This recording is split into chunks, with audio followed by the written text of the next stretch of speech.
Hello everyone, welcome back to my channel. उम्मीद करती हूँ आप सभी अच्छे होंगे, मस्त होंगे और तंदुरुस्त होंगे। जैसा कि आपको पता है कि हमने क्लास 6 हिस्ट्री का चैप्टर फर्स्ट स्टार्ट किया हुआ है। हमने पिछली वीडियोस में काफ़ी टॉपिक्स कर लिए हैं। आज हम इस वीडियो में एक नया टॉपिक स्टार्ट करेंगे जिसके बारे में हम पता करेंगे कि हमें पास्ट के बारे में कैसे पता चला। जो हमारी पास्ट में जो बातें हुई जिसे हम हिस्ट्री कहते हैं, वो सारी बातें हमें कैसे पता चली, वो कैसे कौन से सोर्सेस हैं जिससे हमें हिस्ट्री के बारे में पता चला कि ऐसा ऐसा हमारे पास्ट में हुआ था। तो आप अपनी बुक खोल लीजिए और उसमें आपका एक टॉपिक होगा finding out about the past, ठीक है। और कुछ सोर्सेज हैं जिसकी वजह से हमें हिस्ट्री के बारे में पता चला कि हमारे पास में क्या घटित हुआ था।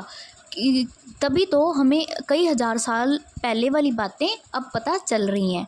वो कैसे पता चल रही हैं? क्योंकि हमारे पास कुछ ऐसे सोर्सेज हमें मिले थे जिसकी वजह से हमें पुरानी जो बातें हो चुकी हैं उसके बारे में पता चला। हिस्ट्री बन गई जो, और हमें पढ़नी पड़ रही है। तो सबसे पहला सोर्स है मैन्यूस्क्रिप्ट्स। अब आप पूछोगे कि ये मैन्यूस्क्रिप्ट्स होता क्या है? बुक्स रिटन लॉन्ग एगो, ये बुक्स होती है जो काफ़ी समय पहले पुरानी लिखी गई हैं, ठीक है। दे आर हैंड रिटन, ये क्या है? हाथ से लिखी गई हैं। जो मैन्यूस्क्रिप्ट्स हैं वो हाथ से लिखी गई बुक्स हैं। Manuscripts this comes from the Latin word Manu meaning hand. जो मैन्यूस्क्रिप्ट्स वर्ड है वो लैटिन वर्ड से आया है जिसका मतलब है मनु, मतलब हैंड, मीनिंग हैंड, ठीक है। आगे क्या लिखा है? They were usually written on palm leaf और on the specially prepared bark of a tree known as birch which grows in Himalayas. पहली बात तो आप यहाँ पे आपको ऐसे लग रहा होगा जैसे बैंक लिखा हो, ये बैंक नहीं लिखा हुआ, बार्क लिखा हुआ, उधर बार्क कर लेना, ठीक है। और आपको इस लाइन से पहले मैं आपको एक बात बता दूँ कि पहले ना एब्सेंस ऑफ पेपर थी, मतलब पहले पेपर वगैरह, पेपर पेन नहीं होते थे। तो लोग कैसे लिखते थे? लोग लिखते थे जैसे लीफ पे लिख दिया। और इन्होंने बोला है ना, they were usually written on palm leaf पे लिखते थे और specially prepared bark of a tree known as birch, ठीक है। बार्क ऑफ ट्री पे लिखते थे जिसे हम बिर्च कहते थे या ब्रिच जो भी बोलते हैं। विच ग्रोज इन हिमालयस, जो कि हिमालयस में उगते हैं, ठीक है। आगे उन्होंने पूछा है कि are this manuscript still there, कि ये मैन्यूस्क्रिप्ट्स अभी भी हैं? तो इसका जवाब भी है। उन्होंने बोला है many manuscripts were eaten away by insects. जो काफ़ी सारी मैन्यूस्क्रिप्ट्स हैं वो इंसेक्ट्स के द्वारा डिस्ट्रॉय कर दी गई है, खा चुके हैं इंसेक्ट्स, उसको ख़राब कर चुके हैं, ठीक है। वो क्या होगी? डिस्ट्रॉय होगी, ठीक है। क्योंकि काफ़ी सारे जो इंसेक्ट्स वगैरह होते हैं, जो लीफ वगैरह पे इंसेक्ट्स आ जाते हैं तो वो पत्ते वगैरह जैसे तोड़ने लग जाते हैं। जो उन्होंने लिखा था लीफ पे वो सारे क्या हैं? इंसेक्ट्स खा चुके हैं, वो डिस्ट्रॉय हो चुकी हैं। बट आगे क्या कर रहे हैं? But many were preserved in temples and monasteries. और जो काफ़ी मैन्यूस्क्रिप्ट्स हैं वो टेम्पल्स और मोनेस्ट्रीज में सेव करके रखी हुई है, प्रिजर्व करके रखी हुई है। वो एक पवित्र प्लेस पे रखी हुई है ताकि इंसेक्ट्स या कोई और दूसरी चीज़ उन्हें डिस्ट्रॉय ना कर सके, और हमारे पास हिस्ट्री का हमें पता चलता रहे कि पहले के ज़माने में क्या हुआ था, कई हज़ार साल पहले क्या चीज़ें घटित हुई थी। आगे क्या लिखा है? Manuscripts were written on a variety of subjects. जो मैन्यूस्क्रिप्ट्स है वो सिर्फ एक चीज़ के ऊपर नहीं लिखी जाती, मतलब एक चीज़ के ऊपर सिर्फ एक टॉपिक नहीं था, उनके पास कई सारे टॉपिक्स थे। जैसे कि रिलीजियस बिलीव्स एंड प्रैक्टिसेस, यानी कि जैसे रिलीजियस धार्मिक बिलीव्स होते हैं जो हम रिचुअल्स करते हैं, या जैसे हमें पता चलता है भी वेद ग्रंथ वगैरह जो भी है, जो भी रिलीजियस प्रैक्टिसेस होती हैं या बिलीव्स होते हैं, लोग मानते हैं भगवान को, वो सब मैन्यूस्क्रिप्ट्स पे लिखा होता था।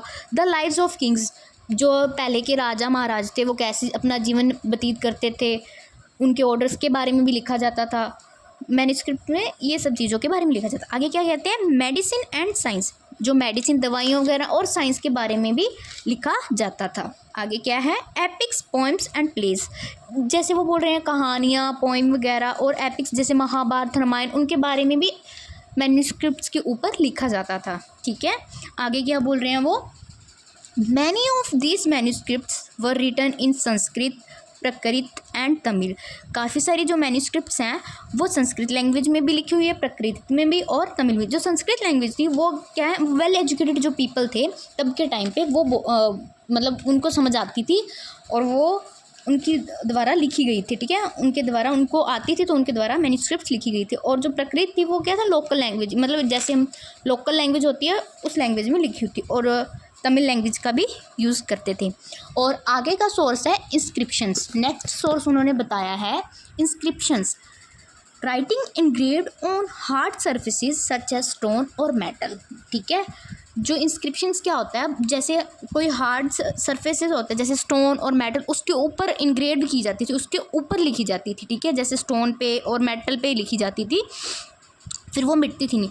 वो स्टोन और मेटल पे लिखते क्या थे, उन्होंने ये बोला है ऑर्डर्स ऑफ किंग्स। जो किंग था, जो किंग के ऑर्डर्स होते थे भी सबने ऐसे ऐसे फॉलो करना है, जो भी रूल्स रेगुलेशन होते थे, जो भी होता है ऑर्डर से, वो लिखे जाते थे, वो इंस्क्रिप्शन पे दिखाए गए हैं, लिखे गए हैं।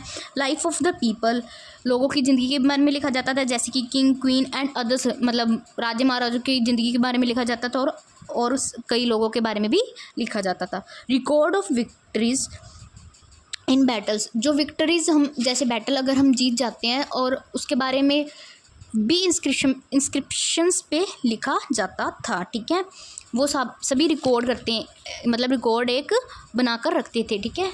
आगे क्या बोल रहे हैं वो, what was the advantage of writing on stone, बोल रहे हैं क्या एडवांटेज है, मतलब क्या हमें बेनिफिट क्या होगा हम अगर स्टोन पे लिखें तो, ठीक है।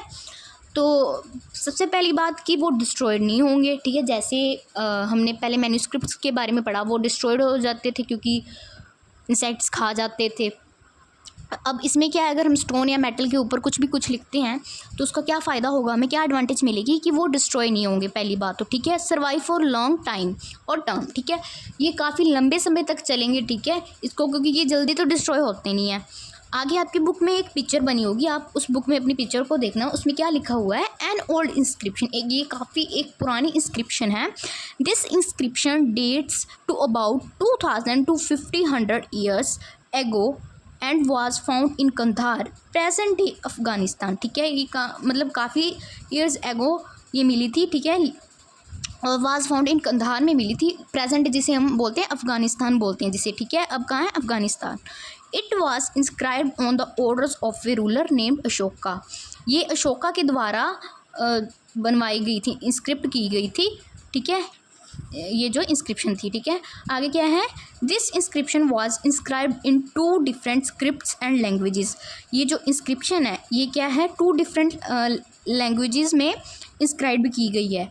एक तो है ग्रीक जो कि आपकी टॉप में लिखी हुई है, ठीक है, एंड अरेमिक वो बिलो लैंग्वेज है, ठीक है, विच were use in this area, जो कि ये है इस लैंग्वेज इस एरिया में यूज़ की जाती थी, ठीक है। उम्मीद करती हूँ गाइस आपको ये वीडियो अच्छी लगी होगी। अगर आपको ये वीडियो अच्छी लगी हो तो please like share and subscribe to my channels. Thank you for watching.